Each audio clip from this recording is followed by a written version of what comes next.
Tech news to ಕನ್ನಡಗೆ ನಿಮ್ಮೆಲ್ಲರಿಗೂ ಸ್ವಾಗತ. ಮೊದಲನೇದಾಗಿ ಒನ್ ಪ್ಲಸ್ 15 13 ನವೆಂಬರ್ಗೆ ರಿಲೀಸ್ ಆಗಿದೆ. ಇದರ ಪ್ರೈಸಿಂಗ್ ಹೀಗಿದೆ: 12 GB ರ್ಯಾಮ್, 256 GB ವೇರಿಯಂಟ್ 72,999ಗೆ ಸಿಗ್ತಾ ಇದೆ. ಹಾಗೆ 16 GB ರ್ಯಾಮ್, 512 GB ವೇರಿಯಂಟ್ 79,999ಗೆ ಸಿಗುತ್ತೆ. ಹಾಗೆ ಇದು 3 ಕಲರಲ್ಲಿ ಅವೈಲೇಬಲ್ ಇದೆ. ಒಂದು ಸ್ಯಾಂಡ್ಸ್ಟೋನ್, ಅಲ್ಟ್ರಾ ವೈಲೆಟ್ ಹಾಗೆ ಇನ್ಫಿನಿಟ್ ಬ್ಲಾಕ್. ಮುಂದೆ ಬಂದು ಆಪಲ್ ಅವರು ಒಂದು ಹೊಸ ಪ್ರಾಡಕ್ಟ್ ಅನ್ನು ಲಾಂಚ್ ಮಾಡಿದ್ದಾರೆ, ಐಫೋನ್ ಪಾಕೆಟ್ ಅಂತ ಹೇಳಿ. ಇದು 3D ನೆಟೆಡ್ ಸ್ಟ್ರೆಚಬಲ್ ಮೆಟೀರಿಯಲ್ ಇಂದ ಮಾಡಲಾಗಿದೆ. ಈ ಡಿಸೈನ್ ನ ಬಗ್ಗೆ ಸೋಷಿಯಲ್ ಮೀಡಿಯಾದಲ್ಲಿ ತುಂಬಾನೇ ಡಿಬೇಟ್ ನಡೀತದೆ ಹಾಗೂ ಮಿಕ್ಸ್ಡ್ ಫೀಲಿಂಗ್ಸ್ ಇದೆ. ಇದು ಮಾಡೆಲ್ ಸ್ಪೆಸಿಫಿಕ್ ಇಲ್ಲ. ಈ ಪ್ರಾಡಕ್ಟ್ ಎಲ್ಲ ಮಾಡೆಲ್ಗೂ ಸೂಟೇಬಲ್ ಆಗಿದೆ. ಈ ಪ್ರಾಡಕ್ಟ್ ಡಿಸೈನ್ ನೋಡಿದ್ರೆ ಒಂಥರ ಸಾಫ್ಟ್ ತರ ಕಾಣಿಸ್ತಾ ಇದೆ. ಗೂಗಲ್ ಅವರು 2026 ಅಲ್ಲಿ ಪ್ಲೇ ಸ್ಟೋರ್ಗೆ ಒಂದು ಹೊಸ ಅಪ್ಡೇಟ್ ತರಲಿದ್ದಾರೆ. ಇದರಲ್ಲಿ ಯಾವ ಆಪ್ ಎಷ್ಟು ಬ್ಯಾಟರಿ ಡ್ರೈನ್ ಮಾಡುತ್ತೆ ಅನ್ನೋ ಇನ್ಫಾರ್ಮೇಶನ್ ಪ್ಲೇ ಸ್ಟೋರ್ ಅಲ್ಲಿ ತೋರಿಸುತ್ತೆ. ಇದರಿಂದ ಆಪ್ ನ ಇನ್ಸ್ಟಾಲ್ ಮಾಡೋಕಿನ ಮುಂಚೆ ಬ್ಯಾಟರಿ ಎಷ್ಟು ಡ್ರೈನ್ ಮಾಡುತ್ತೆ ಅನ್ನೋ ಇನ್ಫಾರ್ಮೇಶನ್ ನೋಡ್ಕೊಂಡು ನಾವು ಆಪ್ ನ ಇನ್ಸ್ಟಾಲ್ ಮಾಡಬೇಕು ಬೇಡವೋ ಅಂತ ಡಿಸೈಡ್ ಮಾಡಬೇಕು. ಮುಂದೆ ಬಂದು ಸ್ಯಾಮ್ಸಂಗ್ ಅವರು ಅವರ ಫಸ್ಟ್ ಟ್ರೈಫೋಲ್ಡ್ ಫೋನ್ ನ ಡಿಸೆಂಬರ್ 5ಗೆ ಲಾಂಚ್ ಮಾಡ್ತಾ ಇದ್ದಾರೆ. ಇದು ಬರೀ ಕೊರಿಯಾದಲ್ಲಿ ರಿಲೀಸ್ ಮಾಡ್ತಾ ಇದ್ದಾರೆ.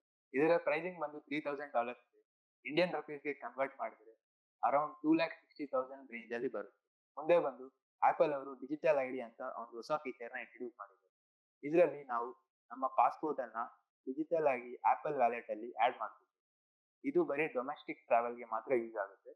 ಇಂಟರ್ನ್ಯಾಷನಲ್ ಟ್ರಾವೆಲ್ಗೆ ನಾವು ನಮ್ಮ ಫಿಸಿಕಲ್ ಪಾಸ್ಪೋರ್ಟ್ ನ ಕ್ಯಾರಿ ಮಾಡಬೇಕಾಗುತ್ತೆ. ಈ ಫೀಚರ್ US ಅಲ್ಲಿ ಮಾತ್ರ ಲಾಂಚ್ ಆಗಿದೆ. ಮುಂದಿನ ನ್ಯೂಸ್ ಬಂದು ಚಾಟ್ ಜಿಪಿಟಿ ಅವರು 4th ನವೆಂಬರ್ಗೆ ಡೆವಲಪರ್ಸ್ ಡೇ ಆಗಿರೋದ್ರಿಂದ ಅವರ ಚಾಟ್ ಜಿಪಿಟಿ ಗೋ ಸಬ್ಸ್ಕ್ರಿಪ್ಷನ್ ಮಾಡೆಲ್ ಅನ್ನು ಎಲ್ಲ ಯೂಸರ್ಸ್ಗೂ 1 ಇಯರ್ಗೆ ಫ್ರೀ ಆಕ್ಸೆಸ್ ಕೊಡ್ತಾ ಇದ್ದಾರೆ. ಮುಂದಿನ ನ್ಯೂಸ್ ಬಂದು ವಿವೋ X300 ಸೀರೀಸ್ ಡಿಸೆಂಬರ್ 2ಗೆ ಇಂಡಿಯಾದಲ್ಲಿ ಲಾಂಚ್ ಆಗಲಿದೆ. ಇದು 2 ಮಾಡೆಲ್ ಅಲ್ಲಿ ಲಾಂಚ್ ಆಗಲಿದೆ, X300 ಮತ್ತೆ X300 Pro. ಇದ್ರ ಜೊತೆ ಟೆಲಿಕನ್ವರ್ಟರ್ ಕಿಟ್ ಬರಲಿದೆ. ಈಗಾಗಲೇ ನೋಡಿದ ಹಾಗೆ Oppo Find X9 ಸೀರೀಸ್ ಜೊತೆ ಕೂಡ ಟೆಲಿಕನ್ವರ್ಟರ್ ಕಿಟ್ ಬರಲಿದೆ. ಮುಂದಿನ ನ್ಯೂಸ್ ಬಂದು Android NFC based contact sharing ಅನ್ನೋ ಹೊಸ ಫೀಚರ್ ತರಲಿದ್ದಾರೆ. ಈಗಾಗಲೇ ನಾವು ಈ ಫೀಚರ್ ನ ಐಫೋನ್ ಅಲ್ಲಿ ನೋಡಿದ್ದೀವಿ. ಇದರ ಹೆಸರು ಬಂದು ನೇಮ್ ಡ್ರಾಪ್ ಅಂತ ಇರ್ಬೋದು. ಮುಂದಿನ ನ್ಯೂಸ್ ಬಂದು ಗೂಗಲ್ ಕಾಲ್ ರೆಕಾರ್ಡಿಂಗ್ ಫೀಚರ್ ಅನ್ನ ಅವರ ಹಳೆ ಫೋನ್ ಲೈನ್ ಅಪ್ ಗೆ ರಿಲೀಸ್ ಮಾಡಿದ್ದಾರೆ. ಇದು Google pixel 6 and above models ಗೆ ಸಪೋರ್ಟ್ ಇರುತ್ತೆ.